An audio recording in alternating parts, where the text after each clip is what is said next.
Hey, thanks for stopping by Marketing Trends. Today I got to speak with a really cool marketing leader in Jonathan Rowe, the Chief Marketing Officer at nCino, a pretty amazing marketing leader. And in this conversation, we dive into all things certainly marketing, but also culture and hiring and some of the best practices they put in place in the early days to ensure that they would be the number one company to work for in their category. This guy is incredibly talented. We go into lots of cracks and crevices of what makes for a really solid marketing leader today. And I think you're going to love this one. Thanks.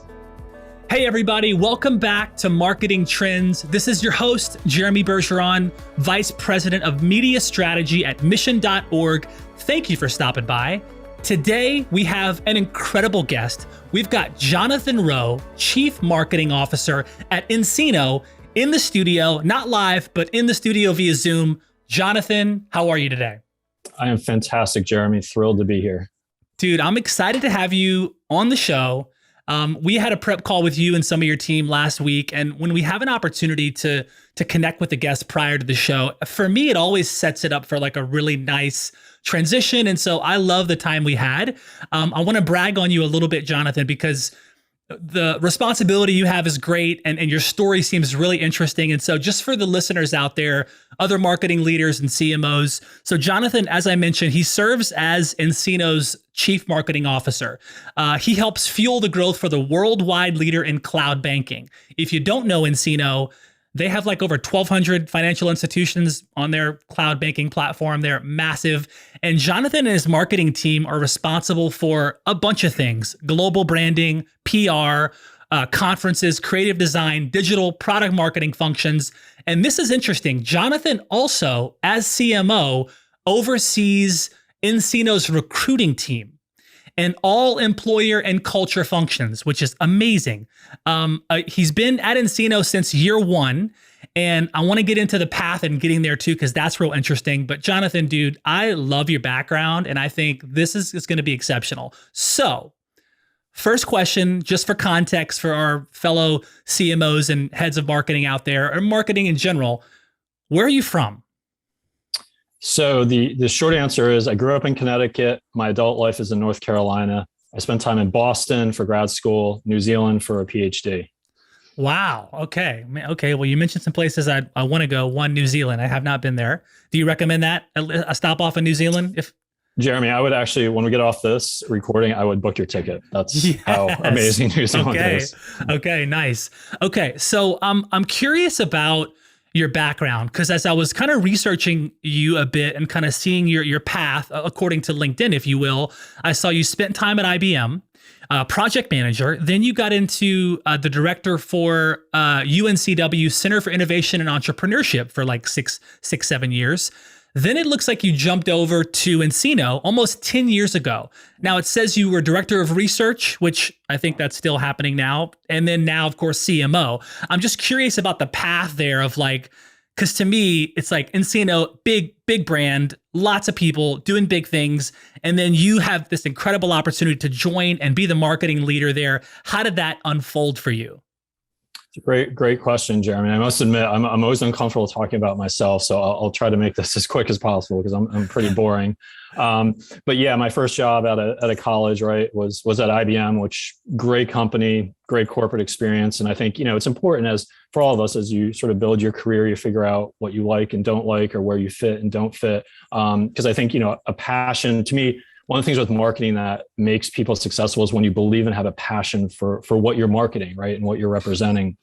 And not that I didn't at IBM, I was very young, but spent some time at IBM and then spent a bunch of time getting degrees. I got a grad degree, PhD, and then became a professor and director of the Entrepreneurship Center at UNC Wilmington, which was fantastic. And I really enjoyed that part of my career. And long story short, here in Wilmington, there's a bank called Live Oak Bank, and there was some technology that was kind of coming about. And I happened to have a meeting because I used to bring in guest speakers to my class. And a gentleman by the name of Pierre Naudé, who's one of the founders of nCino, the CEO since day one.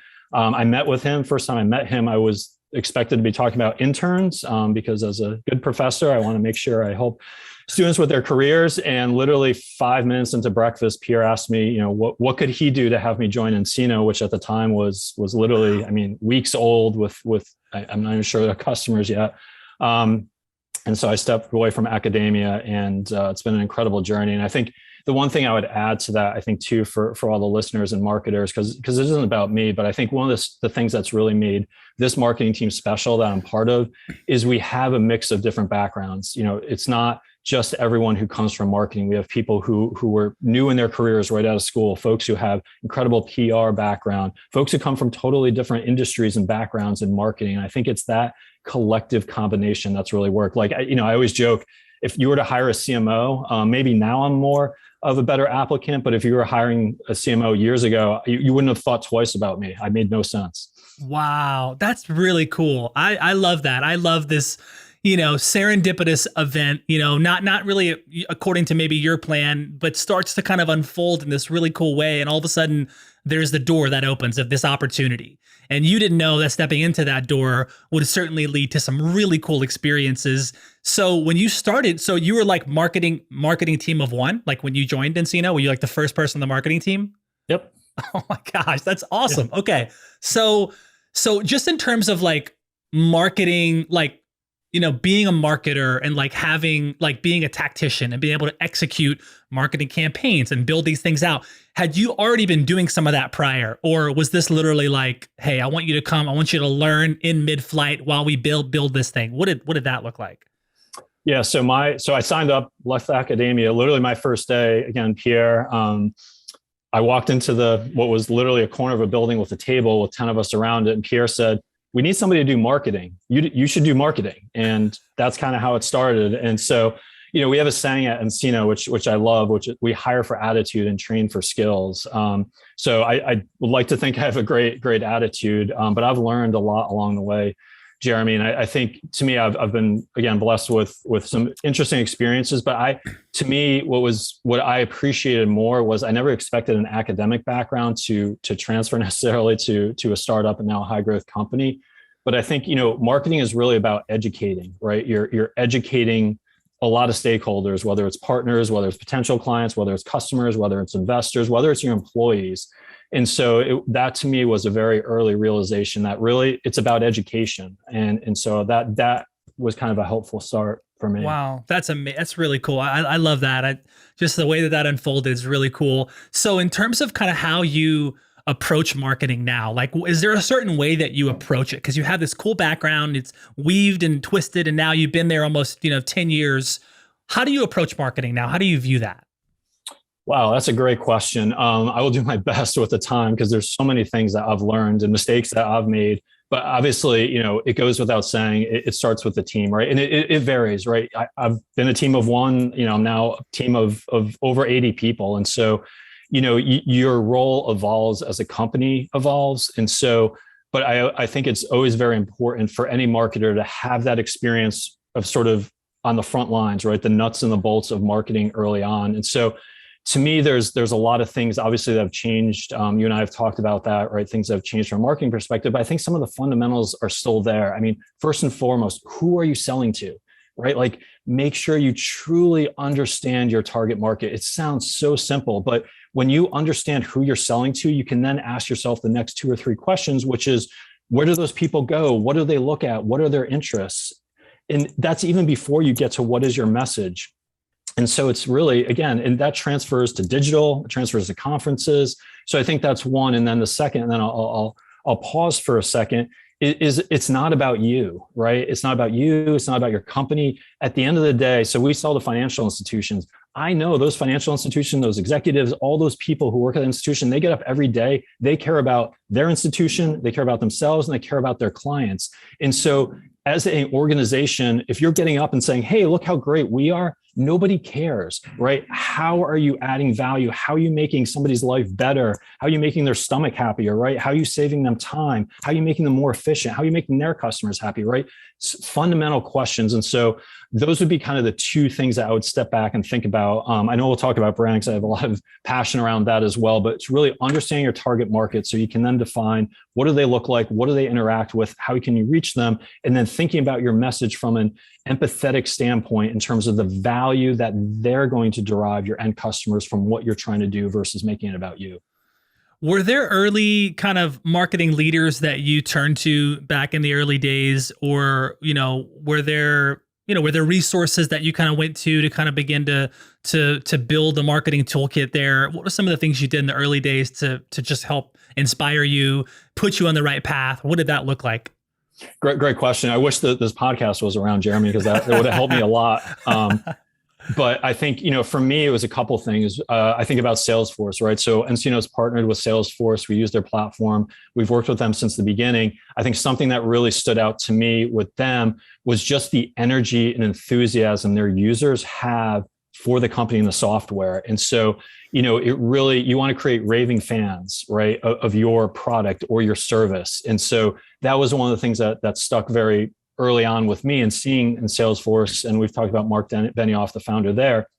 How do we create, again, banking is traditionally thought of as sort of a boring, methodical industry, but you think about it, it has everyone's money. We put all our money in the bank. That's one of our most precious assets, right? And how important that is. And so I was hopeful to be, create some excitement and energy and raving fans around our software, right, and our brand. And I think that was one.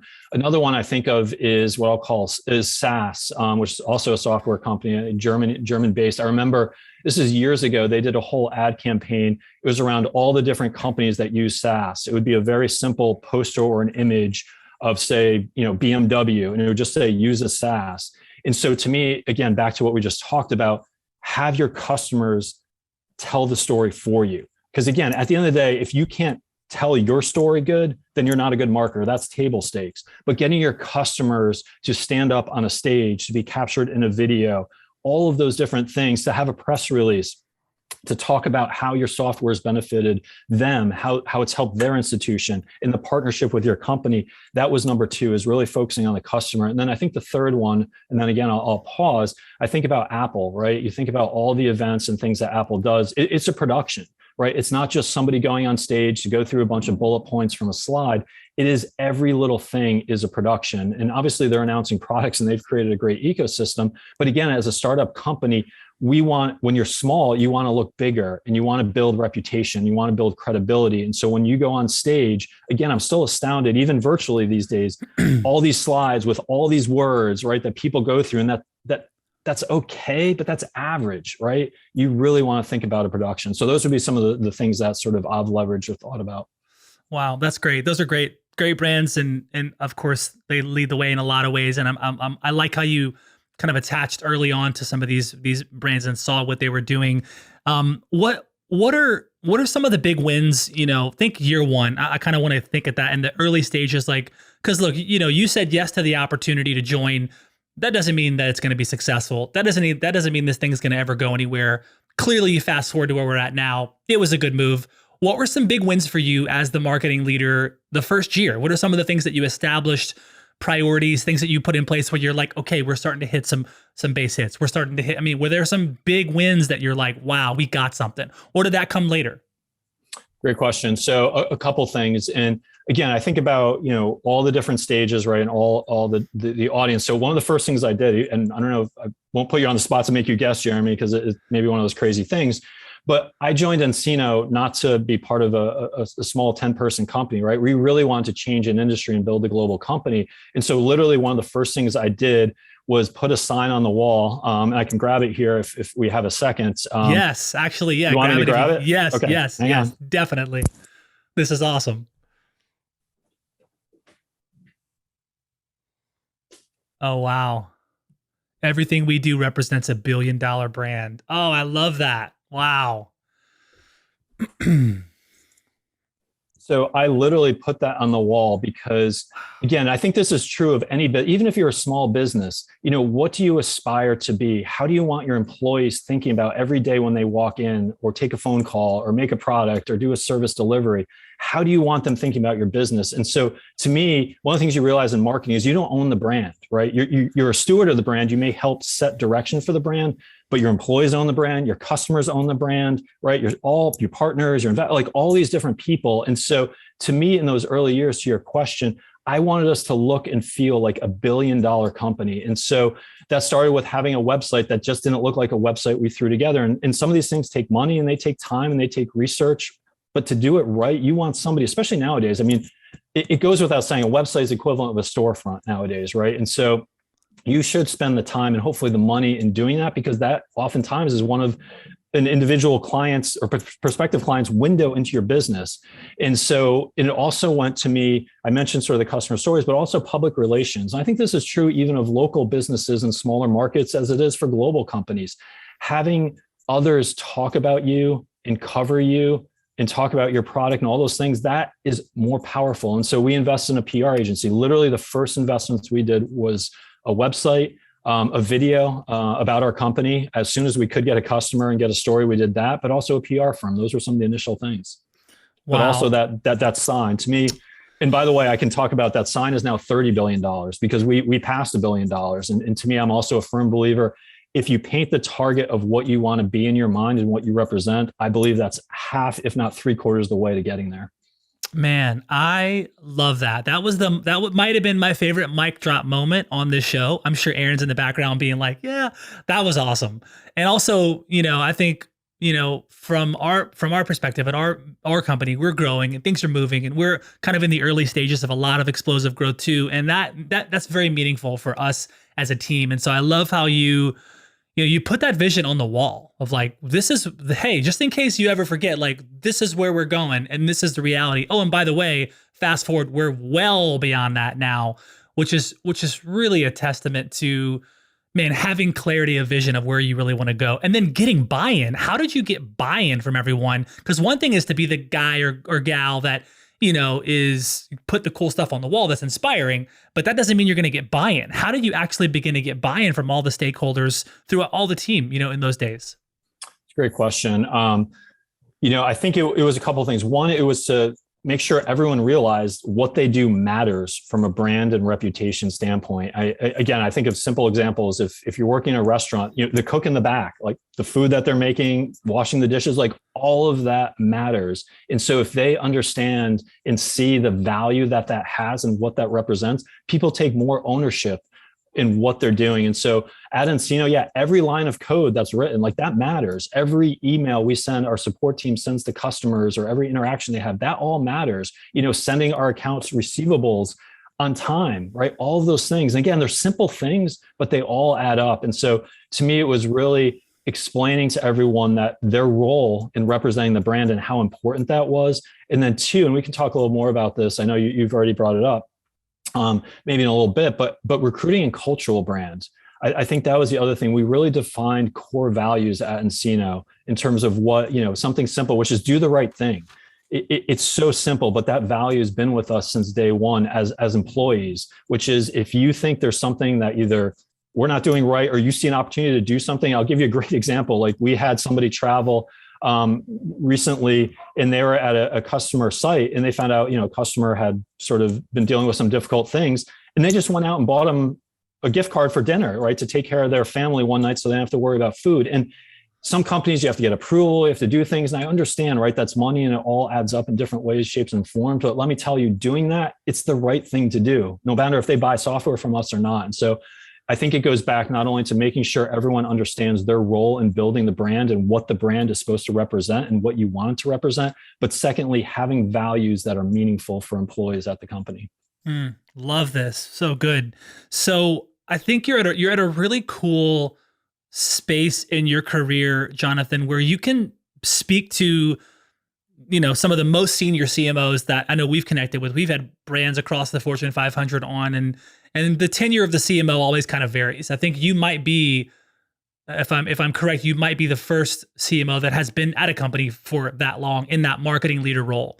So, and you can also speak to the kind of incoming CEO and those, or CMO. Sorry, we have folks that, like you, are about to step into that leadership role or have been either preparing for it or they're about to get ushered into it. And so kind of two parts of this is, what advice, what would you share to an incoming CMO that is not experienced? And then what would you share to a CMO that's been in a brand for 5, 6, 7, 8+ years? Wow, another great question, Jeremy. And one of these, I'm going to need your advice and help too on this. But I think, part of the answer is, right, it depends on the stage of company you're joining, right? How big is your team? Because obviously when I was a team of one or even a team of 10, right, I was much more involved in some of the day-to-day execution. Whereas when you have a team of 80 plus, as much as I do dive in and out, just because I have a true joy of working with my colleagues and being, in the weeds, if you will, on some of the marketing stuff, you become a little more higher level, right? Setting direction, setting strategy, and making sure we're thinking ahead, and never getting stale with what we're doing. But I think, I guess the best way I'd frame the answer to your question is think about, how I've benefited from the different stages of nCino. I think, to me, to be a good or a really good CMO, I mean, there's a leadership component, of course, with leading people and managing people. But I think it's to have not necessarily a deep understanding, but enough of an understanding of the different facets of marketing, right? To be able to understand, what it's like to plan a conference or an event. And even if it's not your strong suit, like I know I'm not great at conferences and events, but I was very involved in that in the early days. And I learned a lot and I made mistakes. And unfortunately, we have great people now doing that and getting me out of the way. But I think it's helpful that I had that experience. Same with PR. I grew up in a creative family, so the creative stuff comes very, very naturally to me. It's something I enjoy. But the fact that I think I was exposed. So I think for folks who are coming in who are new in a marketing role or marketing leadership role, I think finding ways to expose yourself to all the different areas of marketing. And part of that is reading and research, but part of it might be just going to events or being involved. If you have a large team, getting involved in some of the events and some of the details to learn. So I think that's one part of it. And then the other one too is I think, to me, different marketing people, you play different roles as you grow and as you expand. And I think marketing leaders, it's really good, especially if you're handling multiple parts of marketing, is to have what kind of that left brain, right brain, to be able to go from the creative side to also the data analytical side. Because I think if you get too data analytical, you can just get caught up in what the numbers tell you. And you sort of, to me, I guess the best way I describe it is an art and a science. And so, marketing people have to be as comfortable in a museum looking at art and enjoying that and seeing things and critiquing and all that as they do looking at spreadsheets, right? And dashboards and reports and looking at all the digital data and understanding what that means. I think great marketing leaders have both experience and exposure and have enjoyment with balancing both of those things. So modern day marketing leaders are at this really interesting intersection of, product and finance and operations, certainly sales. They really, looking at the wheel, their spoke kind of touches all aspects of the business. And these days it seems like like you said, you have to be really good at this art and science of balancing all of those things, having trust and rapport with all the stakeholders, being able to dive into the nitty gritty when you need to or when you should. But that balance is tough, especially in a fast, high growth, machine like nCino. What does it look like now for you to kind of sit at the helm of marketing and be able to, of course, be serving and supporting this team, be at this intersection of all these really interesting and important facets of the business? Do you find this kind of art and science, have you kind of cultivated it to be a bit easier now? What are the challenges now as a CMO, being there almost 10 years at this really interesting intersection of all these other functions of the business? Yeah, I think it's the ability to do a couple things. One, I think this is true for hopefully for the audience. I think marketing at most organizations is underappreciated for the role it can play, for the very reason that what you just said. Because I always like to think of marketing, and we've been very fortunate. And our CEO has always been a huge supporter, as is our president, of the marketing organization, the role it plays. Because marketing is kind of like Switzerland, right?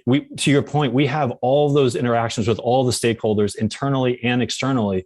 And you expect the sales team to have a very, very sales oriented perspective. They should, right? It doesn't always mean it's right. It doesn't always mean it's wrong, but they should have that view.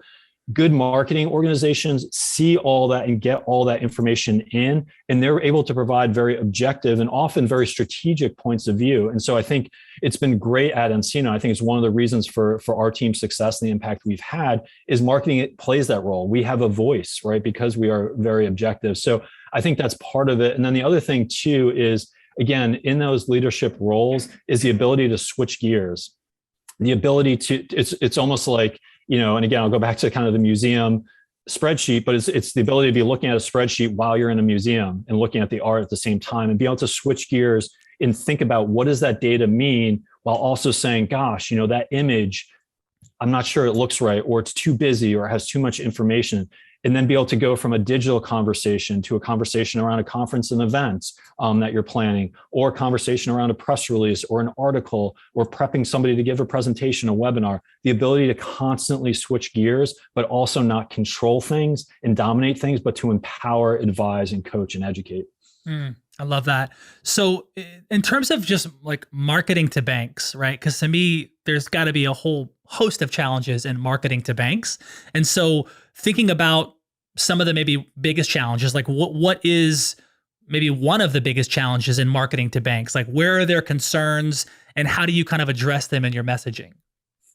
Yeah, great question. And I'll give sort of a funny anecdote. Years ago, and this is kind of pre-pandemic when people were working more from home at every sort of industry, but YouTube, banks are notorious for security, right? There's a lot of regulation at banks, right? For a lot of reasons. And oftentimes Facebook, YouTube, a lot of sometimes the channels that you'd use are blocked at a bank. So when you're sitting and working at a bank, you can't access a lot of those things. And you think about a marketing person like, geez, our YouTube videos are really important, right? How are we going to get those through? And so, again, we sort of used our website and sort of built our own sort of, if you will, video players. Now with the pandemic, YouTube has opened up a lot more as it's been more of a resource.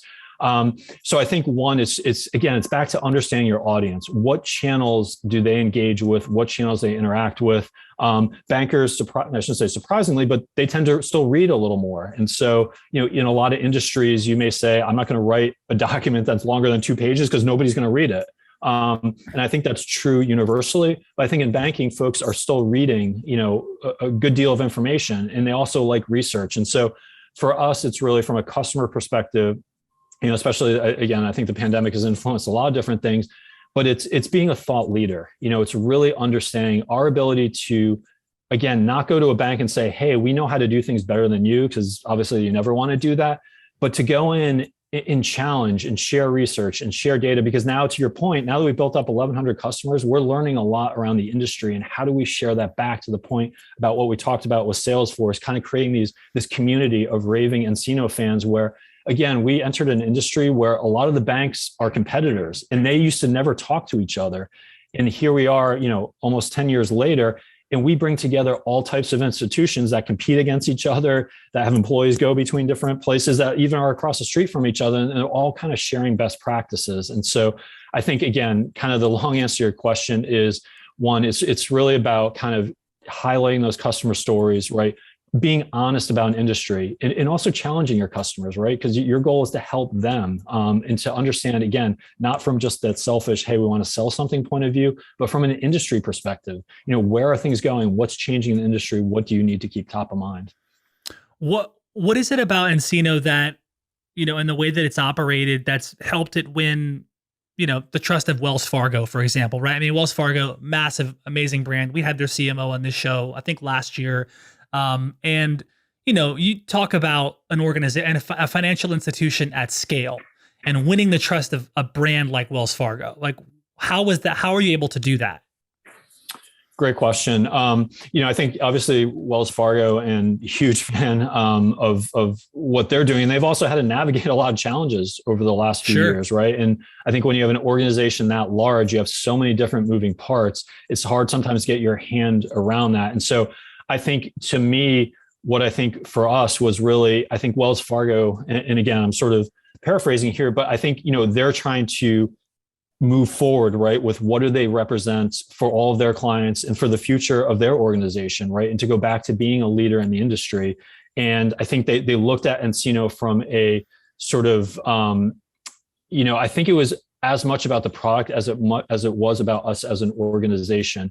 Some of our principles, what we stand for, what the software. So very basically, our software provides transparency, right, for employees at the institution, but also for their customers. And so that's a great thing. And so again, I think back to that idea of how are we going to help Wells Fargo? We're going to allow them to be more efficient. We're going to allow them to be more transparent, right? We're going to allow them to manage the regulatory, some of the challenges they've had historically. And that's a great thing. And also, I think the partnership and where they're trying to go from a leadership perspective, they're trying to have the right message and partner with organizations who they think represent the right thing in the industry. And so I think a lot of those were some of the reasons. I also think it's why, very, very rarely do you see a bank of that size want to put out a press release a couple months, right, after agreeing to partner together, in our case for the software. But we did, because we jointly felt that was a really important message, not just for Wells Fargo and nCino, but for the industry as a whole. Do you have any favorite campaigns that you've worked on in the past, couple of years? What are some of the metrics, kind of elements of the things that you use to gauge the success of it, or one or two if you have a couple? Yeah, again, we've got a great team, and we've got so many. I don't want to bore you or the audience. I think a couple that come to mind, again, it comes back to making sure you don't have to necessarily be an expert in the industry, but you have to be aware, and as a good marketer, take in a lot of information. So, the generational conversation. You think about banks. Banks are dealing with baby boomers, a lot of people retiring.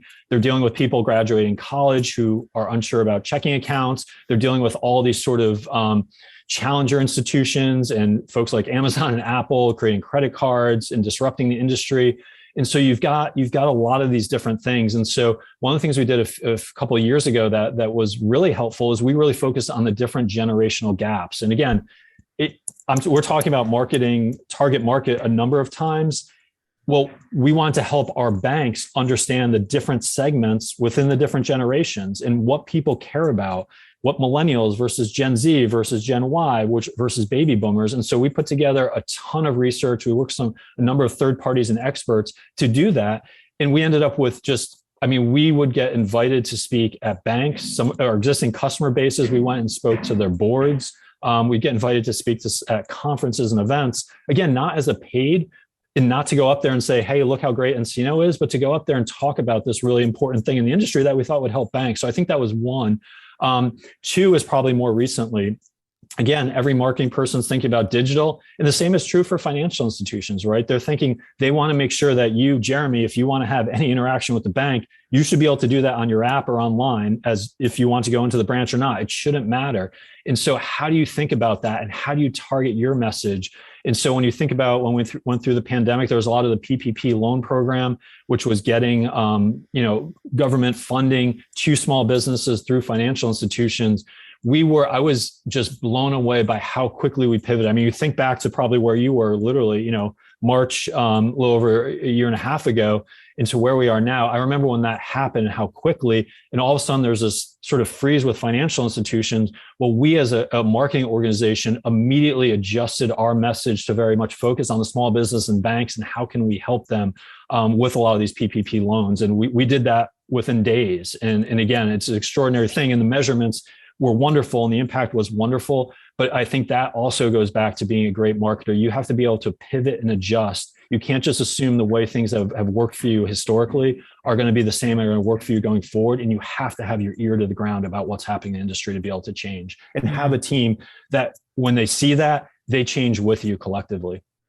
Yeah, it seems like from my perspective that, because you and the team there have really doubled down on the customer experience, that kind of sets you up for success in the pandemic, right? It's like you were already, thinking about, and already probably had raving fans and already doing a lot of this due diligence. And now it's like, well, here we go.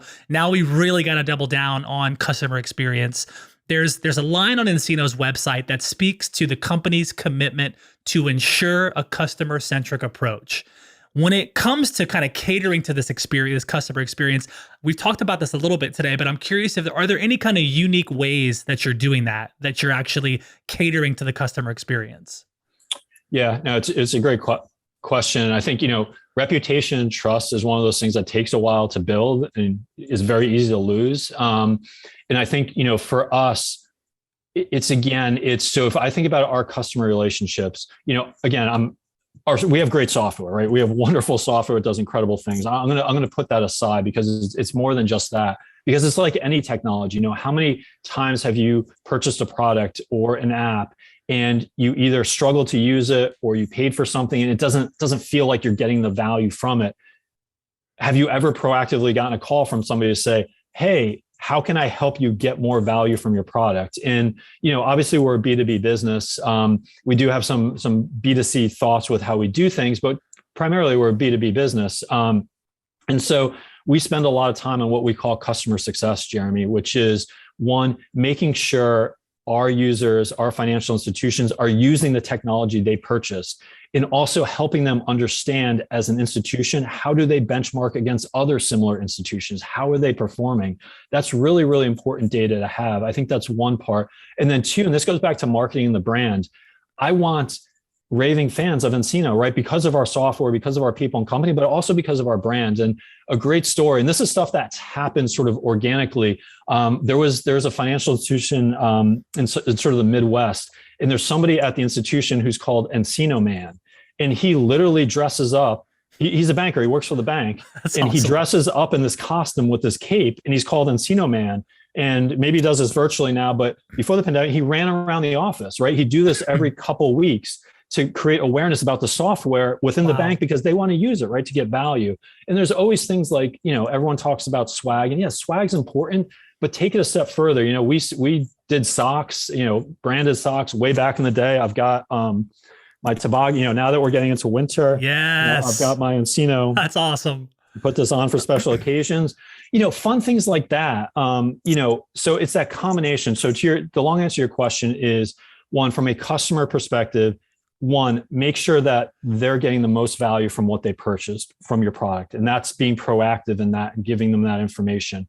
Two, it's making sure, you can add, so we've actually worked with our institutions. I've had marketing conversations with CMOs at banks just because they want to learn some of our best practices, right? So how can your organization go above and beyond? And then third, help infuse your brand at your customers, make them help sell your product. Again, if somebody loves this hat and they run around with it and they wear it in the winter or put the beach towel out, those are great things for them. They're great things for us too. And everyone wins. That's fantastic. You have a great line in a previous article when you touch on company culture and how marketers must sell it because nobody will sell your company culture better than you. How are you not just promoting the culture at nCino, but also within your own department? Like, how does that pour over into your hiring practices? Great question, Jeremy. I could spend a lot of time on this because I've learned a lot and we have an amazing recruiting team. But I think, and again, it's easier if you're a marketer at an existing organization, it's easy to say, hey, you should put recruiting and marketing. But I would say as importantly is that relationship between HR and marketing at a lot of those, traditional organizations, the way they're structured. But to me and to us at nCino, recruiting is a sales and marketing effort, as is the cultural brand. And it has to be real. You have to have an authentic culture. You can't go out and say, hey, we have this cultural brand that equals X, and every employee thinks it's actually Y. It has to be authentic and real. And so if you're at an organization where maybe the culture needs some work, that's where you should focus first before going out and branding. But I'm going to give you a quick example of something that always, I shouldn't say drives me crazy, but how many websites have you been to that have stock photos on them? Tons. So many. Yeah. Right. Yeah. And that's fine. I'm not saying that's wrong, but it's, as a marketer, it's super easy to just buy the stock the photo because it looks right. Everything's set up. But think about if you're an employee at your company, think about what it's like, here's the analogy I use. If you buy a frame for a picture at the store, right, and it comes with that generic family in it, you don't go home to your house and put that frame on a shelf or something and leave that. You put your own picture there. And so if you're an employee of the organization and your organization doesn't have pictures of you on their website or your customers, to me, that's crazy. And I know it's easier said than done, but to me, these are the things that set companies and marketers apart. And so for us, back to the culture, if you go to our website, and I appreciate you mentioning that, you kind of feel our culture. We have a whole section on our website devoted to our culture because one, we think we have an amazing culture. We think we're an amazing place to work. We think our customers buy from us as much for the software as they do for our company and our people. But also it attracts great talent, right? You mentioned how you guys are growing a business. it's tough to find great talent out there because great talent has lots of opportunities and they want to pick and choose where they work and where they contribute and where they grow their career. And so for us, we really want to make that culture and our employees feel part of this journey and to show how important they are and have others outside the company see that. Well, you led me right to it. My next question, which is, the competition for marketing talent is at an all-time high. There's a lot of organizations shifting to this hybrid work environment. It's not new, but how has this created new challenges for you when it comes to retaining and bringing in new talent? Like, how have you had to kind of rethink your hiring practices? Yeah, it's such a great question, Jeremy, because it's, again, I'm standing in our nCino headquarters. And if you come to nCino headquarters, it's super exciting, right? If everyone's in the office, the energy levels here are amazing, just like they are in many of our other offices around the world. But virtually, sometimes it's hard to recreate that. And so I think from that standpoint, a couple things. One, I think what I'll call the onboarding process. So when you hire an employee now, traditionally you may have training sessions, you may have a lot of face-to-face.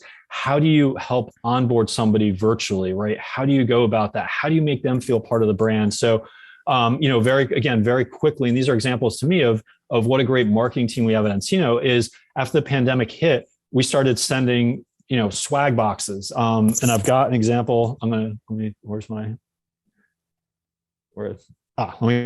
my example. Okay. So this was an example of, we actually designed the boxes. So not only are we going to send stuff to new employees, That's good. We're actually going to go and do the entire box because it all matters. And so again, the long answer to your question is, you have to think a little differently and you have to adjust and evolve. And you can't assume this is brand new for all of us, right? We're all kind of figuring it out. So you can't, sometimes it's okay to say, hey, we're going to try things. Some things are going to work.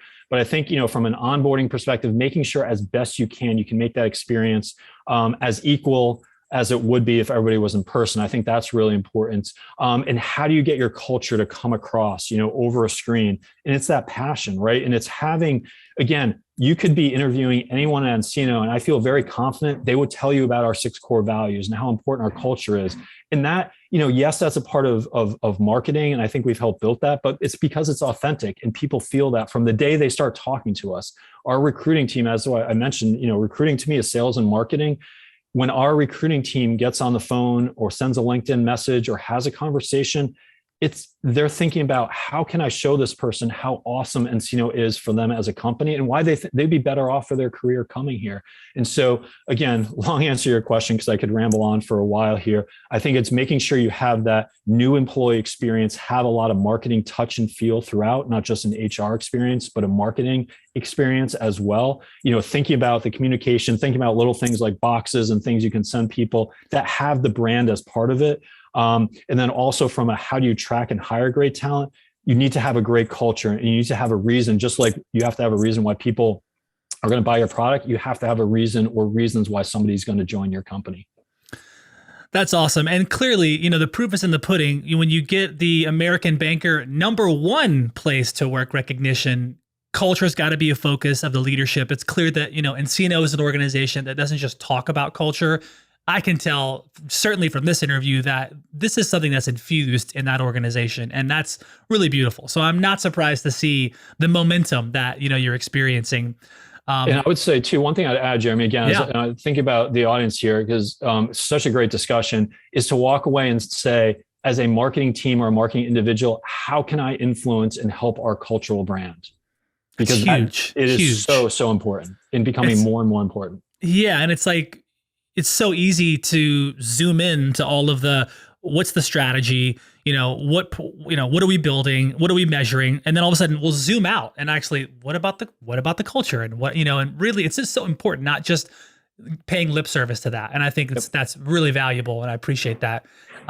We've got about 5 minutes left, which, man, this is one of those conversations, Jonathan, where I'm like, we need another hour with Jonathan. Let's get into the Salesforce kind of lightning round, some fun questions, and we'll wrap up. Cool? Awesome. Okay. Marketing Trends Podcast is brought to you by Salesforce. We bring marketing and engagement together. Learn more at salesforce.com/marketing.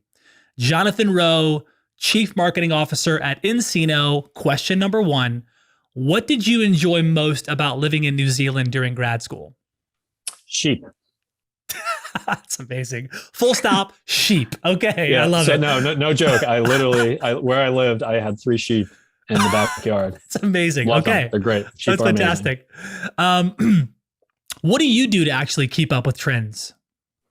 Great question. I think ironically, I probably should spend more time reading about marketing, but I like reading about other industries and other things that are happening. I like reading around science. I like reading about art. I like reading about a lot of artists, different countries, movements, things that are very cutting edge.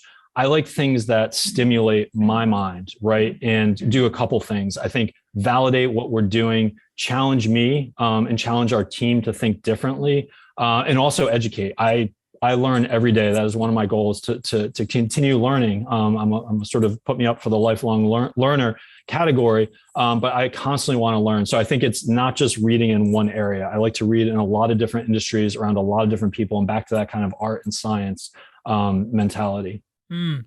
What is the most important leadership trait you've cultivated over the years? Goodness. I always get anxious, nervous calling myself a leader because I am part of such a great team. But to me, it's just sort of, I think the educational background, my goal as a leader, a manager, if you will, and nCino is basically make everyone else successful. It sounds to me, these are simple things that, I'm not saying they're right or wrong, but it's just that I've learned if over the years, as our team has grown, if I can do everything I can to make everyone else on the team successful, I know I will be successful. I know our company will be successful. I know marketing will be successful. Love it. Okay. Finish this sentence. Something I keep learning again and again is how much I still have to learn. If I had unlimited creativity and support, I would. Ooh, that's a great question. Create a piece of art that is in the Metropolitan Museum of Modern Art. Love that one. What do you love and appreciate about yourself? Oh, goodness. That I try my best, as much as I'm a very serious, passionate person, that I try to not take things too seriously. And also to learn to know that life, both work and personal, you can learn from both. And that'd be the other thing is, we have a young child at home, and I've probably learned as much through that experience as I have anything, even at nCino. Man, I was picking up dad vibes from you. We have four at home, and so I was like, man, I wonder if this guy's a dad. I'm amazing dad. That's awesome.